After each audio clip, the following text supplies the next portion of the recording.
Bonjour à tous, salut les amis, bienvenue sur votre chaîne de news gaming. J'espère que vous allez bien, j'espère que vous avez bien dormi avec cette folle soirée PlayStation Showcase. J'espère que ma vidéo vous plaira, vous plaît. Elle est sortie juste avant celle-ci. Alors oui, j'avais dit que je ne pouvais pas faire de live en direct avec vous. Techniquement, c'était pas possible pour l'instant. Ça va s'arranger, mais pour l'instant, c'était pas possible. Mais quand même, j'avais vraiment envie de faire une vidéo de mes réactions sur le moment, dans les conditions du direct, comme si on était tous ensemble pendant cette vidéo, ce showcase de PlayStation. Du coup, n'hésitez pas à aller voir la vidéo, à mettre un pouce, et puis aussi à venir dans la zone de commentaires pour donner votre opinion sur ce showcase. Est-ce qu'il vous a parlé? Est-ce que vous avez été ébahi? Est-ce que vous avez été étonné? Qu'est-ce qui vous a le plus plu pendant ce showcase? Quelle annonce de Sony vous a le plus impressionné? Bref, on peut débattre de tout ça dans la zone de commentaires et ça me fera vraiment très plaisir de partager tout ça avec vous. Mais parce qu'il n'y a pas que les conférences, on commence tout de suite l'épisode 62 des News Gaming. Allez, c'est parti.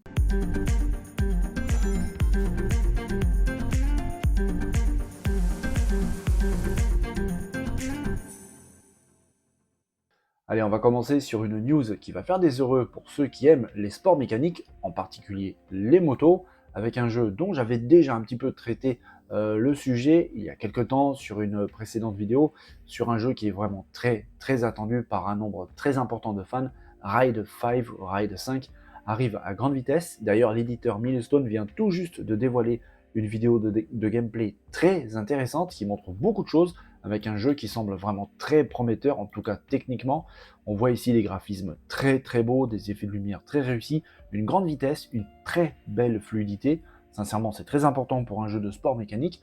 Et l'éditeur, je cite, a déclaré au sujet de Ride 5 qu'il mettra également l'accent sur sa capacité à être accessible à tous, afin de garantir beaucoup de plaisir même aux joueurs les moins expérimentés qui roulent pour la première fois.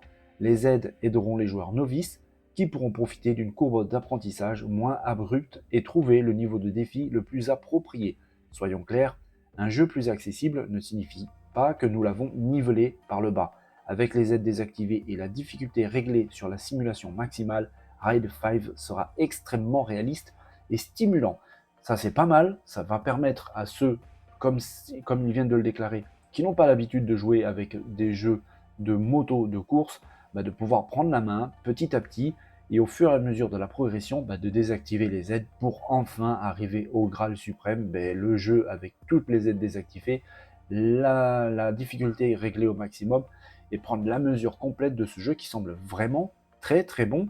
Je rappelle que le jeu aura un mode carrière qui a été revisité, remodelé, qui paraît vraiment pas mal. Le gameplay aussi a été revu. Il inclut un cycle jour-nuit qui pourra franchement apporter quelque chose de très intéressant. L'intelligence artificielle de jeu a été grandement retravaillée avec, par exemple, des défis beaucoup plus importants concernant les participants, les autres joueurs, car il faut le rappeler, il y a à peu près 20 pilotes en piste. Le jeu sera multijoueur local avec la possibilité de jouer avec un écran partagé, mais sera aussi multijoueur sur internet avec du crossplay entre les joueurs PC et console. Ça s'annonce vraiment pas mal. Cette vidéo, ces images, vraiment ça donne sincèrement envie. Le jeu arrive dans pas trop longtemps, le 24 août prochain. Il sort sur Xbox Series, donc la S et la X, sur PS5 et aussi sur PC. On attend déjà vraiment beaucoup de ce jeu, les fans de moto en particulier, et en tout cas, s'ils le veulent, les précommandes sont déjà ouvertes. Vous pouvez déjà précommander Ride 5. Longtemps, ça fait vraiment longtemps qu'on attend des nouvelles de ce jeu qui est développé depuis un bon moment déjà. THQ avait acquis les droits de ce jeu en 2018. Vous voyez peut-être où je veux en venir. Ils se sont mis au travail très vite, dès 2019. Et en août dernier, c'était l'été dernier, d'ailleurs quasiment dans un an, THQ avait officiellement annoncé qu'il travaillait sur le remake de Alone in the Dark. Ce jeu a véritablement posé les bases du survival horror. Il a vraiment révolutionné le genre. Depuis, c'est resté vraiment un mythe dans cette catégorie de jeu, mais depuis, pas de nouvelles. Depuis cette annonce, en août dernier, on ne savait pas trop où en était le développement du jeu. Cette attente est terminée. Vraiment, c'est terminé les amis, parce qu'en fait, THQ, l'éditeur, vient de dévoiler cette vidéo très intéressante, avec en plus de ça une annonce encore plus intéressante que la vidéo.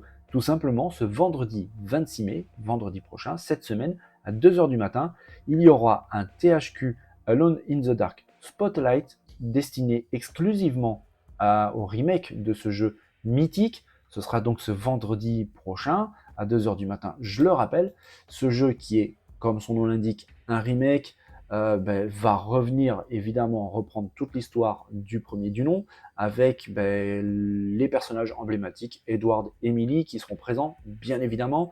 Il n'y aura pas de réelle nouveauté, à part le style graphique qui va prendre une claque énorme, vraiment la technique qui va prendre une claque énorme, parce que le jeu est développé sous Unreal Engine 4. Alors non, ce n'est pas le dernier né des moteurs graphiques d'Epic Games, ce n'est pas le Unreal Engine 5, 5.2, même si je dis pas de bêtises, mais déjà, l'Unreal Engine 4 permet beaucoup de choses, surtout s'il est bien utilisé. Et depuis le temps que le jeu est en développement, avec l'attente qu'il suscite, avec l'impatience des joueurs, et puis surtout cette aura qui l'entoure, THQ va pas se louper, ça c'est sûr et certain. À mon avis, ce vendredi, on va en prendre plein les yeux, vraiment. Et puis en fait, ça annonce tout simplement une période qui commence à s'ouvrir avec le showcase de Sony. Maintenant, ce Spotlight Alone in the Dark. Et puis pour ceux qui en voudront plus, ce sera le 11 juin prochain. Il y aura le THQ Nordic Digital Showcase, un événement, une conférence spéciale de THQ qui peut-être présentera encore plus de choses sur ce remake d'Alone in the Dark. Peut-être du gameplay, peut-être qu'on en aura ici là ce vendredi. Peut-être qu'on aura aussi une date d'officialisation du jeu. On verra, en tout cas, ça s'annonce vraiment croustillant pour celui-là, mais aussi pour plein d'autres jeux, plein de conférences qui arrivent. Allez, une news relativement courte, mais très intéressante pour les fans. Il n'y a pas longtemps du tout, sur la chaîne, je vous avais montré une vidéo sur Mortal Kombat 1. Alors oui, ce n'était que de l'image de synthèse, il n'y avait aucune vidéo de gameplay à l'intérieur, mais quand même, ça posait un petit peu les bases, ça montrait là où on allait se retrouver, ça promettait vraiment du très très lourd. Et bien cette attente pour le gameplay de Mortal Kombat 1 va se terminer très bientôt. En effet, Geoff Keighley, l'organisateur de la Summer Game Fest, vient tout juste de présenter une image, une petite vidéo avec un tweet en annonçant ceci, que le gameplay de Mortal Kombat 1 sera diffusé en world premiere pendant la Summer Game Fest. Et c'est dans pas très longtemps, c'est le 8 juin prochain, 21h heure française, avec cet énorme événement autour du gaming. Je vous avais parlé que cet événement va réunir au moins 40 participants, dont Xbox, Sony, Capcom et bien d'autres. Cette fois-ci, on aura du vrai gameplay concernant donc Mortal Kombat 1. On attend ça avec impatience. Je rappelle la date de sortie de ce jeu qui arrive aussi assez rapidement. C'est le 19 septembre prochain. Sortira sur Xbox Series, sur PS5, sur Nintendo Switch et sur PC.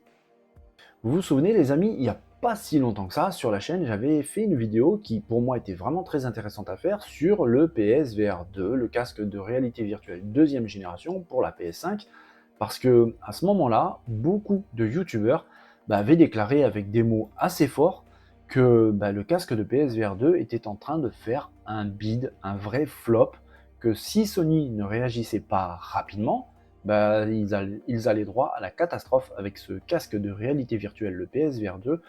Moi, personnellement, en voyant toutes ces vidéos, toutes ces news, tous ces titres, vraiment au titre, comme on le dit, très accrocheur, pour pas dire autre chose, j'ai voulu m'emparer un petit peu du sujet, mais avec ma propre opinion. J'ai pris un peu de recul, j'ai essayé de voir ça avec un angle un petit peu différent, et j'en avais conclu que finalement, parler de bid à l'heure actuelle, c'était peut-être un petit peu trop tôt, parce que le casque de réalité virtuelle venait quasiment de sortir en fait. Aussi parce que c'est quelque chose entre guillemets de niche, ça ne va pas intéresser vraiment tout le monde, et qu'en plus de ça, il fallait prendre en compte aussi son prix qui est relativement cher, 600 euros. Ça permet pas à une diffusion vraiment élevée, sans compter qu'évidemment, il faut aussi la PS5 pour le faire tourner. Donc vous imaginez un petit peu le budget. Mais j'avais aussi soulevé un détail qui pour moi était très handicapant, c'était le fait que pour acheter ce casque PSVR 2, il fallait passer obligatoirement par le store officiel de Sony. Donc évidemment, ça limite aussi grandement sa diffusion, parce que tout simplement, avec le store de Sony, il n'y avait pas, par exemple, la possibilité de le payer en plusieurs fois, comme c'est le cas, par exemple, chez Amazon, la Fnac, Micromania. Bref, là, on peut le trouver maintenant, et ça, c'est très récent.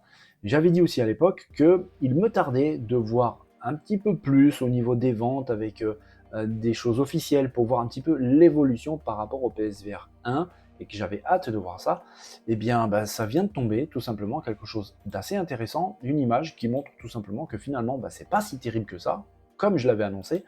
On voit ici sur cette image la vignette du centre où on voit la courbe du PSVR 2 par rapport au PSVR 1. Celle du 1, elle est bleu ciel, et celle au-dessus, bah, c'est le PSVR 2 avec un bleu plus foncé qui tire un peu vers le violet. On y voit une progression de 8% supplémentaire du PSVR 2 par rapport au casque de réalité virtuelle premier du nom. Alors 8%, c'est pas énorme, ok, c'est pas extravagant, c'est pas ça qui va faire soulever les foules, mais il faut pas oublier que c'est quelque chose qui coûte quand même relativement cher, 600 € seulement pour le casque. Bah finalement 8%, c'est pas si mal que ça, et ça ramène avec des chiffres qui parlent un petit peu plus à plus de 600 000 exemplaires de vendus dès aujourd'hui. En gros, hein, depuis 6 mois, c'est comme si le casque se vendait à 100 000 unités par semaine. Finalement, ça parle un petit peu plus. 100 000 casques vendus par semaine à 600 € le casque.